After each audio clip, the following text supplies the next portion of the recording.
News super one, सत्याचा बुलंद आवाज। अशाच ताज्या महत्त्वपूर्ण घडामोडी बघण्यासाठी सबस्क्राइब करा न्यूज सुपर वन। महाराष्ट्र जय श्रीराम जय शिवराय।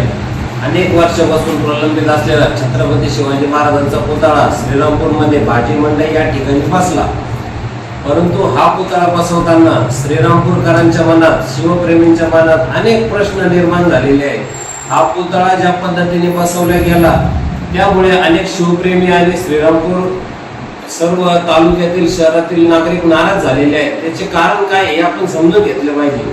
मुळामध्ये छत्रपती शिवाजी महाराजांचा वारंवार भाजपाकडून का अपमान केला जातो हाच प्रश्न आज पडायला लागलाय। दिल्लीपासून गल्लीपर्यंत हा प्रकार का चालू आहे? राजरोसपणे सरकार बहुमताच्या आधारावर याचे चित्र विचित्र निर्णय घेऊन हे सर्व हिंदुत्व जे नकली आहे ते का राबवत आहे सर्व जनतेवर, हा प्रश्न आम्हाला निर्माण झाला आहे। मुळामध्ये छत्रपती शिवाजी महाराजांचा पुतळा शिवाजी चौकातच बसायला पाहिजे होता, परंतु काही कारणांनी तो त्यांनी बसवला नाही। त्याच्यामध्ये त्यांच्या आता निर्णय घ्यायची क्षमता त्यांच्याकडे मोठ्या प्रमाणात आलेली आहे, अवरी बहुमत आहे, त्याचा त्यांनी गैरवापर केला आणि तो भाजी मंडईमध्ये बसवण्याचा त्यांनी निर्णय घेतला। इथपर्यंत ठीक होतं। या गोष्टीला पण शिवप्रेमींनी मोठ्या प्रमाणात विरोध केला नाही।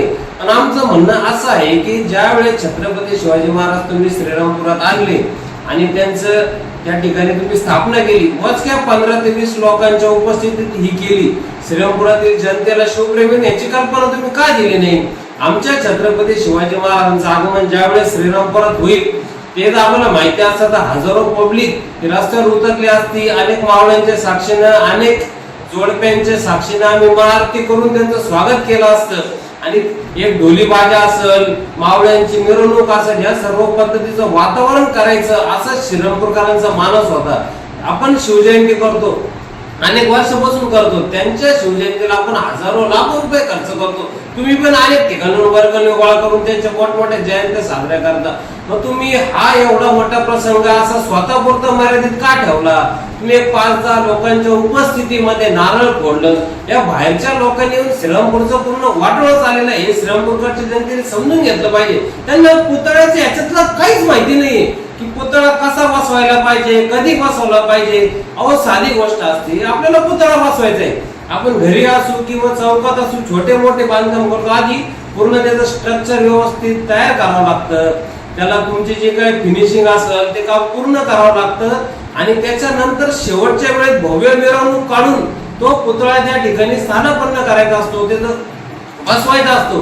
पण यांनी घाईघाईमध्ये तो पुतळा आणला, खाली काहीच काम झालेलं नव्हतं, चौथऱ्याचं म्हणा किंवा ज्या स्ट्रक्चरवर त्यांना पुतळा बसवायचा होता तिथं साधं म्हणजे आपण म्हणतो सिमेंट वॉल कॉन्क्रीटचं काम सुद्धा नीट झालेलं नव्हतं। ते पाहून इतकं वाईट वाटलं त्या दिवशी की हा प्रकार चालला काय, आणि त्या लोखंडावर आणून त्यांनी तो पुतळा ठेवून दिला। आता जर तुम्हाला पुतळा बसवायचा आहे तुम्ही खालचं काम तर पूर्ण करा ना, चौथऱ्याचं काम पूर्ण करा, फिनिशिंगचं काम पूर्ण करा आणि त्याच्यावर तो पुतळा बसवा। आणि सर्वात महत्त्वाचं म्हणजे त्यांनी जो पुतळा बसवला आहे ना त्याची जी हाईट आणि उंची ती मागच्या वेळेस आपण निवडली होती, तो छत्रपती शिवाजी चौकामध्ये बसवताना त्या चौथऱ्याची हाईट फक्त 8 फूट होती आणि त्या 8 फुटाच्या वर तो पुतळा जर बसवला गेला तर तो घोड्याची साईज मोठी वाटते आणि तो पुतळा छोटा होतो। अशा पद्धतीने तिथं स्ट्रक्चर होतं, या लोकांना माहितीच नाही। त्यांनी ते 12 ते 15 फुटावर ते घेऊन पुतळा बसवला। तुम्ही आज मी तिथं जवळ जाऊन बघा, माझं जर तुम्हाला खोटं वाटत असेल तर शिवप्रेमी नाव आहे, तुम्ही तिथं जा, तुम्ही तर घालून पाहिलं तर घोड्यात मोठा दिसून राहिला, छत्रपती शिवाजी महाराज नीट दिसत सुद्धा नाही। ही सुद्धा भावना शिवप्रेमींच्या मनात आहे। अनेक शिवप्रेमींनी ही कर्तव्य व्यक्त केली की भाऊ तो पुतळा नीट दिसत नाही, घोडा जास्ती दिसतोय। ज्या वेळेस आम्ही नाशिकला तो पुतळा पाहायला गेलो होतो त्यामध्ये जवळपास सर्व कमिटीने 20 ते 21 बदल त्या पुतळ्यामध्ये सुचवले होते आणि यांनी एकही त्रुटी त्याच्यातली दूर न करता तो पुतळा घाईघाईत आणून बसवला।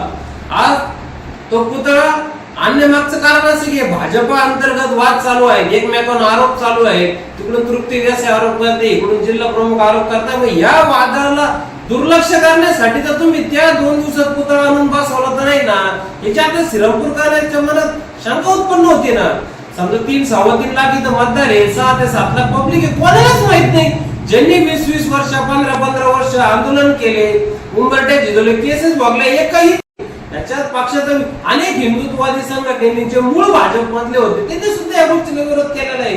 जे बाहेरून आलेले पक्ष आता लोक चालवत आहेत, ह्यांचा मोठा प्रश्न निर्माण झालेला आहे. जुन्या लोकांचा याच्यामध्ये प्रश्नच नाहीये. ते लोक तुम्हाला या गोष्टी दिसणार सुद्धा नाही.